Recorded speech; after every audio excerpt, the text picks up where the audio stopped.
Good morning, students. In last class, we started the chapter number 2, forms of organization. Forms of organization में start करते वक्त अपन ने discuss किया था कि इसका बेस क्या है. तो अपन ने डिस्कस किया था कि भाई there are 3 type of economy, capitalist, socialist और मिक्स्ड. कैपिटलिस्ट इकोनॉमी में सारे बिजनेस प्राइवेट सेक्टर के हाथ में. In socialist government, and in mixed economy both private and public plays an important role.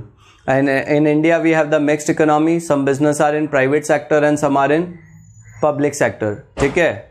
After that we have discussed कि private business जो है forms of organization 5 तरह की हो सकती है. sole proprietorship, HUF, partnership, cooperative society and joint stock company या company. And in public limited company 3 तरह की हो सकती है गवर्नमेंट वाली.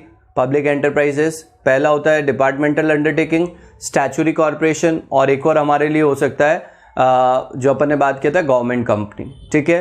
फिर अपन ने स्टार्ट किया था टॉपिक सोल प्रोप्राइटरशिप. जो फर्स्ट फॉर्म ऑफ ओनरशिप अपन ने लिया था दैट वाज सोल प्रोप्राइटरशिप. ठीक है. याद है क्या sole proprietorship? First, we understand the meaning of this topic. Sole means only, proprietor means owner. A single owner of a business, वो क्या कहलाता है? Sole proprietorship. A business which is owned, managed and controlled by a single person, वो हमारे लिए क्या कहलाता है? Sole proprietorship. ठीक है. उसके बाद बेटा देखो यहाँ पे अब अपन बात करें कि भाई सोल प्रोप्राइटरशिप के फीचर्स अपन ने डिस्कस किए थे. फॉर्मेशन एंड क्लोजर, कि भैया सोल प्रोप्राइटरशिप को स्टार्ट करना बहुत ही ईजी है. There is a requirement of least legal formalities. ठीक है. लाइबिलिटी वाला डिस्कस किया था. What do you mean by liability? मैंने बताया था क्वेश्चन आ सकता है. Liability means the obligation to pay business debts. Liability कितनी तरह की होती है? 2 तरह की, लिमिटेड और अनलिमिटेड.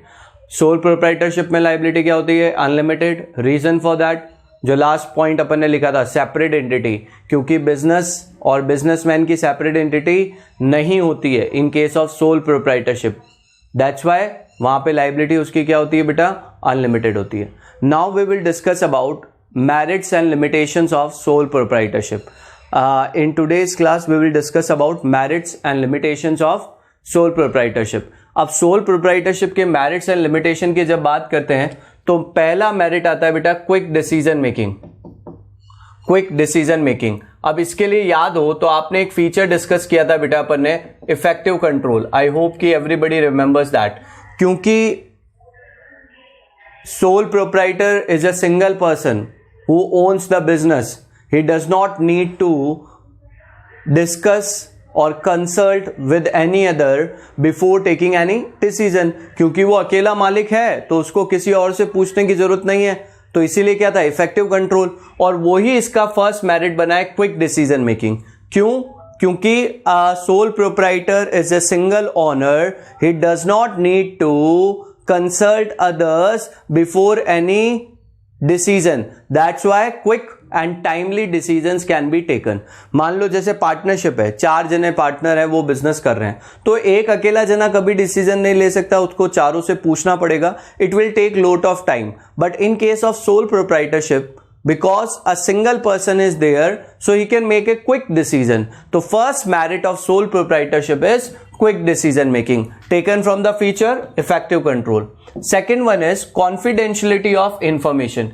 ये वाला भी अपन इससे रिलेट कर सकते हैं फीचर से. confidentiality of information.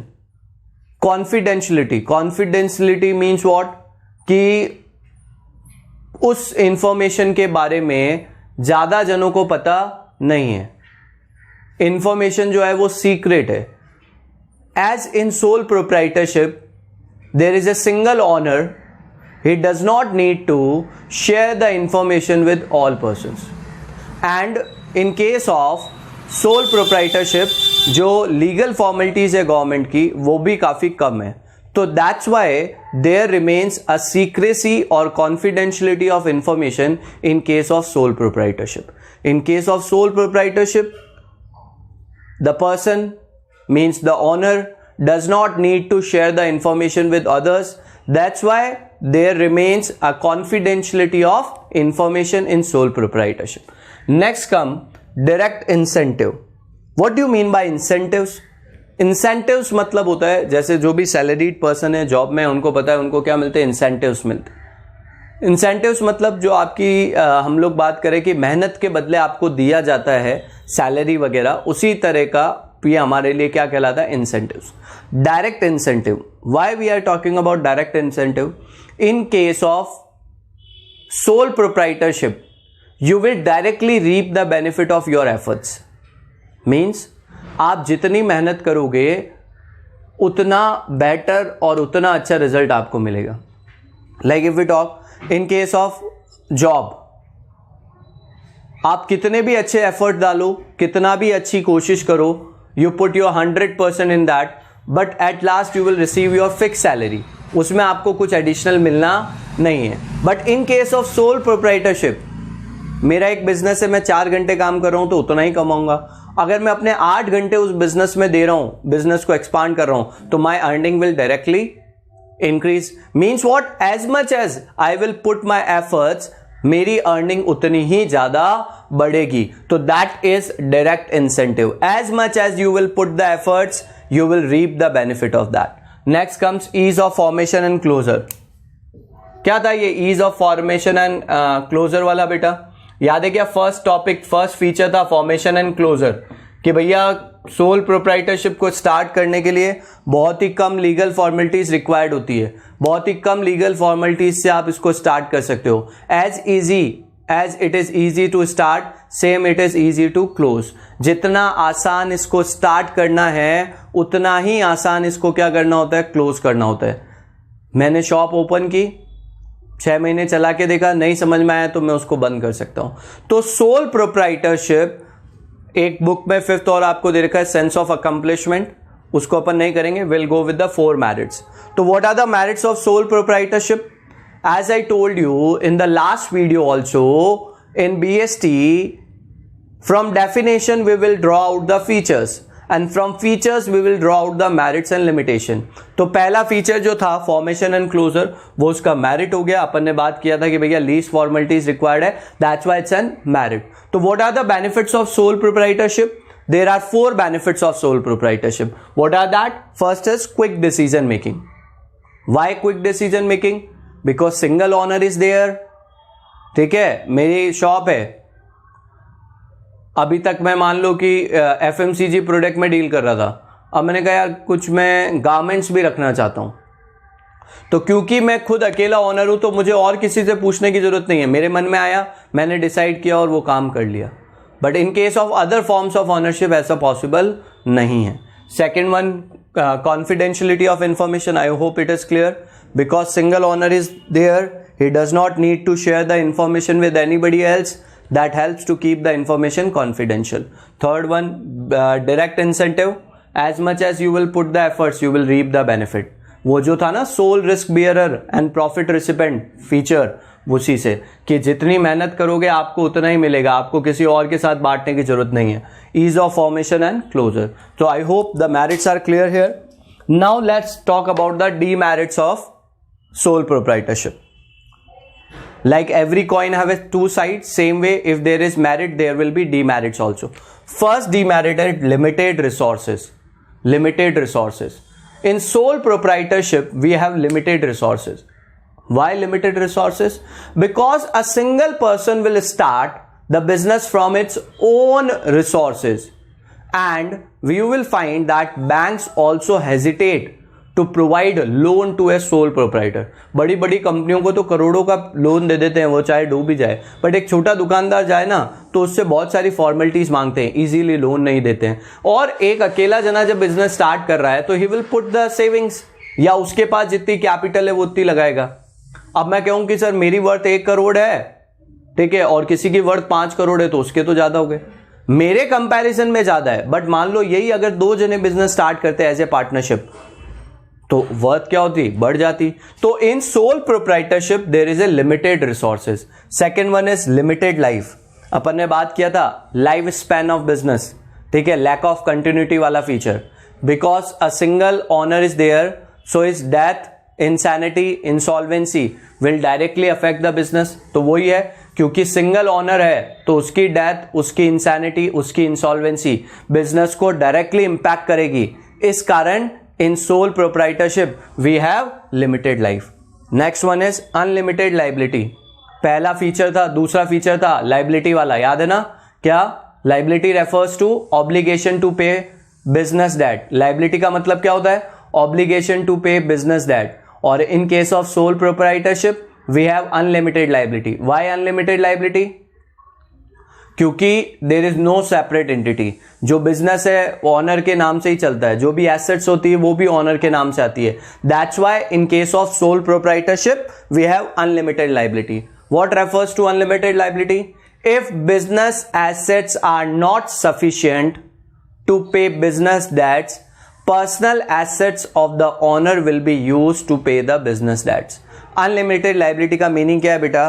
कि अगर बिजनेस की एसेट से बिजनेस के डेट रीपे नहीं हो पा रहे तो उसकी पर्सनल एसेट्स को यूज किया जाएगा बिजनेस के डेट्स को रीपे करने के लिए. Is it clear? तो unlimited liability. Next is limited managerial ability. A single person cannot excel in all fields. Business में बहुत सारी अलग अलग तरह की एक्टिविटीज होती है. मार्केटिंग भी है, परचेज भी है, सेल्स भी है, ठीक है. और एक अकेला जना इन सारी एक्टिविटीज में एक्सपर्ट नहीं हो सकता. व्हाट वी वांट टू से here is, since soul proprietor is a single person, he does not have ability to perform each and every activity of business, so business suffers from this. Means जिन activity में वो अच्छा है वो तो business के लिए बहुत अच्छी बात है, बट जो एक्टिविटी उसकी पुअर है उसके कारण बिजनेस के ऊपर इंपैक्ट पड़ेगा. ये पार्टनरशिप अगर होती, 2 पर्सन है, 3 है, 4 है, तो काम बढ़ जाता. तो जो काम जिसमें जो एक्सपर्ट है पर्सन उसको मिलता तो ऑल वर्क जो होते वो बहुत ही अच्छे से परफॉर्म होते. ठीक है. Understand again what we are discussing, demerits और limitations of sole proprietorship. पहला क्या हुआ? Limited resources. क्योंकि एक सिंगल पर्सन है तो वो अपने पास जो रिसोर्सेज है उसी से बिजनेस स्टार्ट करेगा.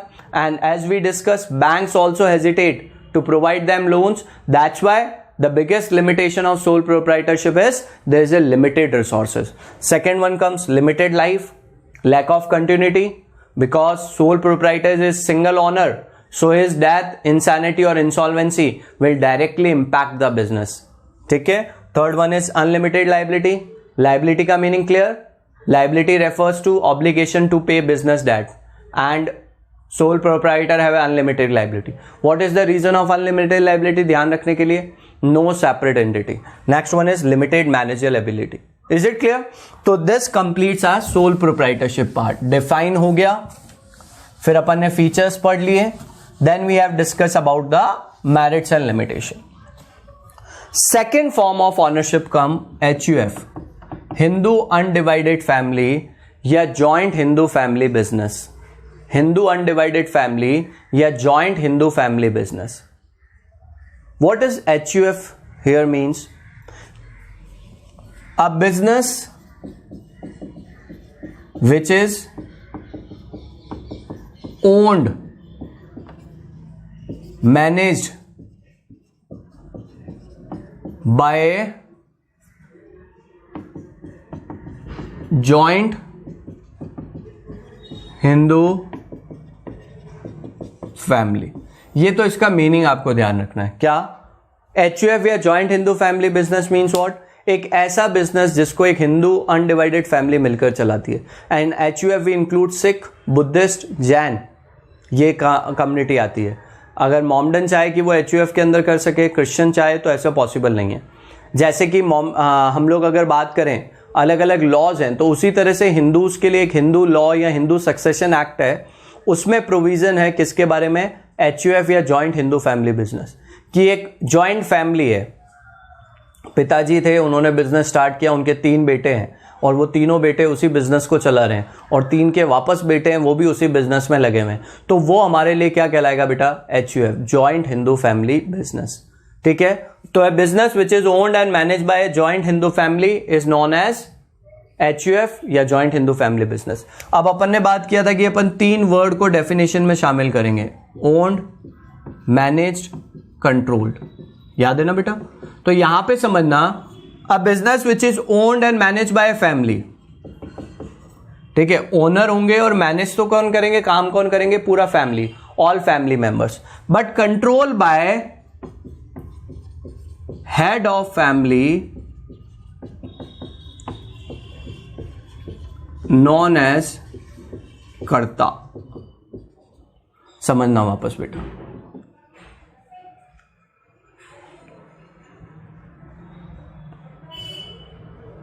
क्या डिफाइन करेंगे बेटा इसको, a business which is owned and managed by a joint family but control lies in the hand of head of the family known as karta, while all other members are known as co-partners। जो head of the family है वो तो कहलाता है कर्ता, बाकी सारे members जो हैं वो कहलाते हैं को-पार्टनर्स।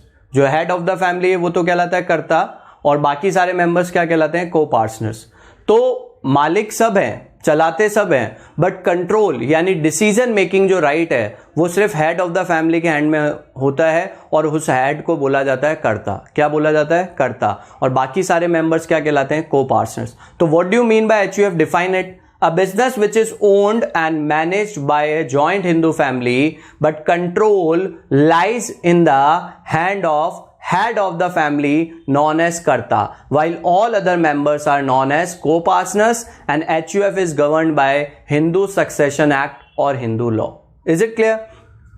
ठीक है, अब इसके अगर अपन फीचर्स की बात करें तो पहला फीचर आता है बेटा फॉर्मेशन।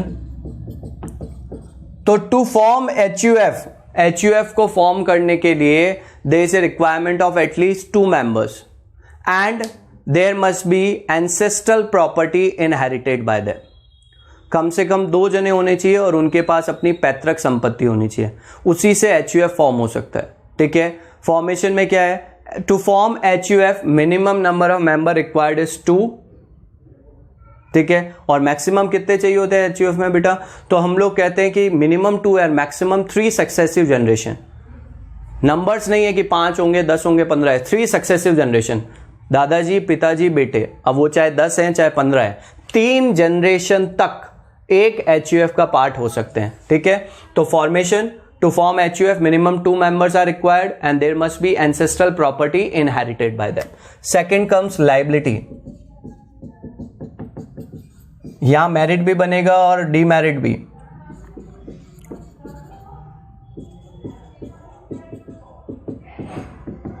कर्ता have unlimited liability and co-partners have limited liability. क्या कहना चाहते हैं in case of HUF except karta all other members have limited liability. तो कर्ता की लाइबिलिटी अनलिमिटेड है, ये डीमैरिट होगा, बाकी सबकी लाइबिलिटी लिमिटेड है, ये मैरिट होगा।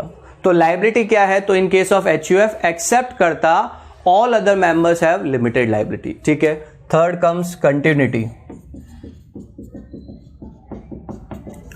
Continuity in case of HUF there will be continuity. Death, insanity or insolvency of any member or even karta will not affect the existence of HUF। किसी भी पर्सन की डेथ, इंसैनिटी और insolvency पे, business पे कोई फर्क नहीं पड़ेगा। यहां तक कि अगर कर्ता की भी डेथ हो जाए तो भी कोई फर्क नहीं पड़ेगा, क्योंकि जो नेक्स्ट एल्डेस्ट मेंबर होगा उसको अपॉइंट कर दिया जाएगा कर्ता की जगह, उसको अपॉइंट कर दिया जाएगा किसकी जगह, कर्ता की जगह। तो बिजनेस जो है वो कंटिन्यू चलता रहेगा। तो in HUF there will be continuity, it will not be affected by even the death of karta. Members तो ठीक है, मगर अगर कर्ता भी मर जाए, पागल हो जाए, दिवालिया हो जाए, तो उससे बिजनेस पे कोई फर्क नहीं पड़ेगा, बिजनेस कंटिन्यूअली एग्जिस्टेंस रहेगा। नेक्स्ट हमारे लिए जो आता है बेटा वो हम लोग कहते हैं minor member. Minor member, minor मतलब क्या होता है बेटा, नॉर्मली 18 ईयर्स से जो कम है वो माइनर हो गया, बट अगर कोर्ट ने किसी का गार्जियन अपॉइंट किया गया है, कोर्ट ने किसी का गार्जियन अपॉइंट किया है, तो इन दैट केस एज जो है वो होती है 21 ईयर्स। तो in HUF minor can also become a member, because in all other forms you get membership due to an agreement. ये ध्यान रखना, 1 मार्क में क्वेश्चन बन सकता है कि इन all other forms you become member due to an agreement, but in case of HUF you become member due to your birth in a particular family. जैसे ही उस परिवार में किसी सदस्य का जन्म हुआ ऑटोमेटिकली वो HUF का पार्ट बन जाएगा. तो a minor can also be a member in case of HUF. HUF के केस में माइनर जना जो है, ठीक है, वो भी क्या हो सकता है बेटा, मेंबर हो सकता है. ठीक है, समझ में आ रहा है. मेनली ये 4 फीचर्स आपको ध्यान रखने हैं. पहला हो गया फॉर्मेशन. तो HUF को फॉर्म करने के लिए minimum 2 members and ancestral property inherited by them. Liability, ठीक है, तो दोनों तरीके से है, क्योंकि कर्ता को छोड़कर बाकी सबकी लिमिटेड होती है और कर्ता की अनलिमिटेड. कंटिन्यूटी, तो in case business we have continuity. ठीक है, क्यों है कंटिन्यूटी, क्योंकि किसी की भी डेथ से बिजनेस पे कोई फर्क नहीं पड़ेगा, यहां तक कि कर्ता भी मर जाए तो फर्क नहीं पड़ेगा. माइनर मेंबर हो गया. और एक अपन और कह सकते हैं बेटा कंट्रोल. अभी मैंने बताया था, डिफाइन में ही आया था. Control lies in the hand of head of the family known as karta. Means business से रिलेटेड जो भी डिसीजंस है वो लेने का राइट सिर्फ हेड ऑफ द फैमिली को होता है और उसको कहा जाता है कर्ता. तो control lies in the hand of head of the family known as karta. So these are the features of HUF. I hope define is clear and 5 features are clear. In next video we will discuss about merits and limitations of HUF, and you will again see that merits and limitations are drawn out from the features only. Is it clear? If any doubt, send your doubts on my WhatsApp number. Okay? Thank you everybody.